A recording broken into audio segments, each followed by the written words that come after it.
आ अपन गाम में अहाँ सबके स्वागत कर रहल छी अपन गाम मिथिला में। और अहाँ सबके बता दीजिए हम अखन बेनीपट्टी प्रखंड के अरे पूर्वी टोल में छी, जे कि अपन आवास है ओहि गाँव में छी। और हमर दियाद सब छथि, देख सकै छियै गाँव के की माहौल छै और गाँव के की अथी छै। दाई छथि बैसल और चाय के हम सब आनंद, कॉफी के आनंद लऽ रहल छी।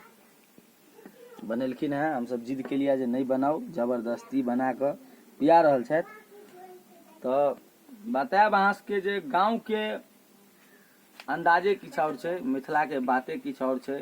दिल्ली बम्बई में ई सब नहीं हैत, बालकोनी में रहैत हैब आर वह जिंदगी जीवैत हैब। तो गाँव में आउ, फ्री भऽ कऽ जीबू। देखै छियै देश आजाद छै, आदमी स्वतंत्र छै, केना आबि गेलै चलि कऽ देख सकै छियै जनता सबके, बच्चो सबके देख सकै छियै। और विशेष जानकारी बसौली वाली से करब और बात करब जे हिनका पाई भेटलैया कि नहीं भेटलैया। घर के पाई भेटल है आवास वाला? आवास अथी घर के पाई भेटल आवास वाला?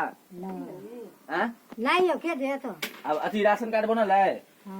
राशन कार्ड बनल है? राशन भेटैया?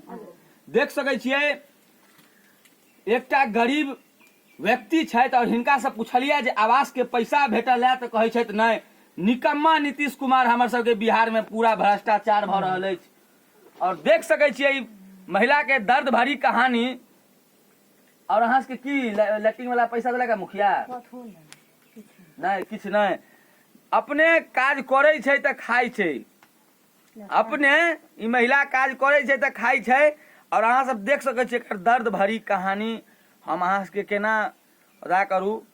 अपने कहलैथ है जे किछु के नहीं हमरा कोनो नहीं अथी फंड सरकारी तरफ से नहीं, हिनका कियो किछु नहीं है, नहीं सै छै हिनका नहीं। पेंशन मिले अहाँ के वृद्धा पेंशन? हिनका वृद्धो पेंशन नहीं भेटे छनि।